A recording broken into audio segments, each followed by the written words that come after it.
ರಾಜ್ಯದಲ್ಲಿ ಮೇಲಾಧಿಕಾರಿಗಳ ಕಿರುಕುಳಕ್ಕೆ ಇನ್ನೆಷ್ಟು ಬಲಿಯಾಗಬೇಕು?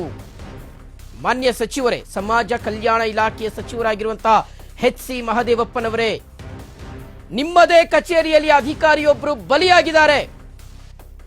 ಸಾವಿಗೂ ಮುನ್ನ ವಿಡಿಯೋ ಮಾಡಿ ಆತ್ಮಹತ್ಯೆಯನ್ನು ಮಾಡಿಕೊಂಡಿದ್ದಾರೆ. ನಿಮ್ಮದೇ ಇಲಾಖೆಯ ಮೇಲಾಧಿಕಾರಿಯ ವಿರುದ್ಧ ಆರೋಪವನ್ನ ಮಾಡಿದ್ದಾರೆ. ಜಂಟಿ ನಿರ್ದೇಶಕ ಕೃಷ್ಣಪ್ಪ ತನ್ನ ಸಾವಿಗೆ ಕಾರಣ ಅಂತ ಹೇಳಿದ್ದಾರೆ. ಇದಕ್ಕೆ ನಿಮ್ಮ ಉತ್ತರವೇನು? ನಿಮ್ಮ ಕ್ರಮವೇನು? ರಾಜ್ಯದಲ್ಲಿ ಮತ್ತೊಂದು ಸಾವಾಗಿದೆ. ಸರ್ಕಾರಿ ಇಲಾಖೆಯಲ್ಲಿ ಕೆಲಸ ಮಾಡ್ತಾ ಇರತಕ್ಕಂತಹ, ಅದರಲ್ಲೂ ಸಮಾಜದ ಏಳಿಗೆಗೋಸ್ಕರವೇ ಇರತಕ್ಕಂತಹ ಸಮಾಜ ಕಲ್ಯಾಣ ಇಲಾಖೆ, ಇದೇ ಸಮಾಜ ಕಲ್ಯಾಣ ಇಲಾಖೆಯ ಸಹಾಯಕ ನಿರ್ದೇಶಕ ಮಲ್ಲಿಕಾರ್ಜುನ್ ಅವರು ಕಚೇರಿಯಲ್ಲೇ ಹ್ಯಾಂಗ್ ಮಾಡ್ಕೊಳ್ತಾರೆ ಅನ್ನೋದಾದ್ರೆ ಇದಕ್ಕೆ ಏನರ್ಥ?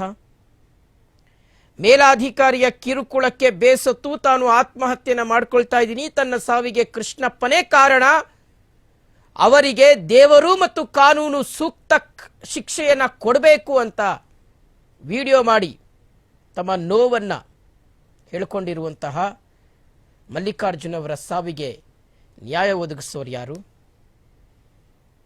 ಯಾರು ಇಲ್ಲದ ವೇಳೆ, ಅಂದರೆ ಕೆಲಸದ ಕಚೇರಿಯ ಸಮಯ ಮುಗಿದ ಮೇಲೆ ಎಲ್ಲ ಮನೆಗೆ ಹೋದ ಮೇಲೆ ಮಲ್ಲಿಕಾರ್ಜುನ್ ಅವರು ಕಚೇರಿಯಲ್ಲೇ ಆತ್ಮಹತ್ಯೆಯನ್ನು ಮಾಡಿಕೊಂಡಿದ್ದಾರೆ.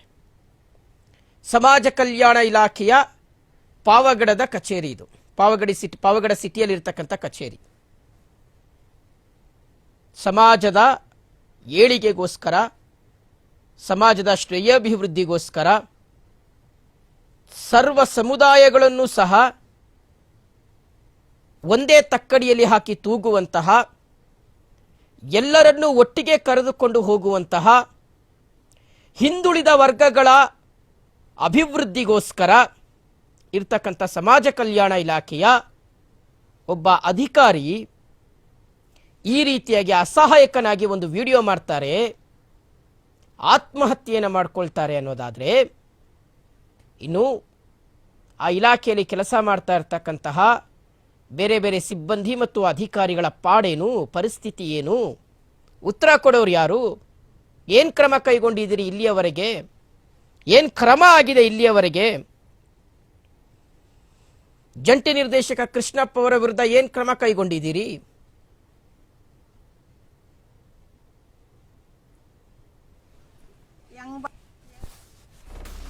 ಬರ್ತೀವಿ ಅಂದ್ರು. ಬಂದೇ 31ಕ್ಕೆ ಈ ತಿಂಗಳಲ್ಲಿ 31 ಮಧ್ಯಾಹ್ನ ಊಟ ಮಾಡಿ ಮಧ್ಯಾಹ್ನ ಏನ್ ಎಲ್ಲಿ ಹೋಗ್ತೀನಿ ಅಂತ ಕೂಡ ಏನು ಹೇಳಿ ಮತ್ತೆ ಏನ್ ಮನುಷ್ಯ ಮಾತಾಡ್ತಿದ್ದೀರ ನೀನು? ಯಾರು ಅವ್ರು ಹೋಗಿ ನನಗೆ ಗೊತ್ತಾಯ್ತು, ನನ್ನ ನೋವು ನಿನ್ಗಾಗಿದೆ ನೋವು ಗೊತ್ತಾಗ್ತಿತ್ತು. ಅದನ್ನ ಅಲ್ಲ ತುಂಬಿಸ್ತೇನೆ ನೀನ್ ಅದನ್ನ ಮತ್ತೆ ನೀನ್ ಮಾತಾಡ್ತೀರ ನೋಡು. ಈಗ ಇದಾರಲ್ಲ, ನಾವೆಲ್ಲ ತಂಗಿದ್ದೀವಿ, ತಮ್ಮ ಎಲ್ಲರೂ ಇದಾರಲ್ಲ, ಅವರು ಬಹಳ ನಿಧಾನಸ್ಥರು, ಈ ತರ ಮಾಡ್ಕೊಳ್ಳಲ್ಲ ಸರ್. ಅವರು ಮಾಡಿದ್ರು ಸ್ವಾಮಿ, ನಿನ್ನೆಯಿಂದ ಇದರಲ್ಲಿ ಬಹಳಷ್ಟು ಮಾಡಿದ್ರು ಹೆಂಗ್ ಹೇಳಿದ್ರು ಕೇಳಲಿಲ್ಲ. ಅವರು ಬಂದೇ ಬರ್ತೀವಿ ಅಂದ್ರು. ಬಂದೇ 31ಕ್ಕೆ ಈ ತಿಂಗಳಲ್ಲಿ 31 ಮಧ್ಯಾಹ್ನ ಊಟ ಮಾಡಿ ಮಧ್ಯಾಹ್ನ ಏನ್ ಎಲ್ಲಿ ಹೋಗ್ತೀನಿ ಅಂತ